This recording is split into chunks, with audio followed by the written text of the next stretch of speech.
તો પહેલગામ આતંકી હુમલા બાદ પાકિસ્તાનમાં ફફડાટ છે। પાકિસ્તાન ભિખારીઓની જેમ મદદ માંગી રહ્યું છે। પાકિસ્તાન હવે મદદની ગુહાર લગાવી રહ્યું છે।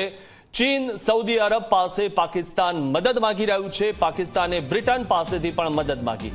વિદેશ મંત્રી ઇશાક ડાર સતત ફોન કરી રહ્યા છે વિદેશમાં અને પાકિસ્તાનમાં ડરનો માહોલ ફેલાયો છે। એક બાજુ બડાઈ મારી રહ્યા છે કે અમે યુદ્ધ કરવા માટે તૈયાર છે અને બીજી બાજુ યુદ્ધ કરવા માટે તેમની પાસે સંસાધનો જ નથી અને તેના માટે બીજા દેશો પાસેથી મદદ માંગી રહ્યા છે। પાકિસ્તાન ભિખારીઓની જેમ મદદ માંગી રહ્યું છે। બીજા દેશો પાસેથી પાકિસ્તાન હવે મદદની ગુહાર લગાવી રહ્યું છે ત્યારે ચીન સૌદી અરબ પાસે પાકિસ્તાન મદદ માંગી રહ્યું છે।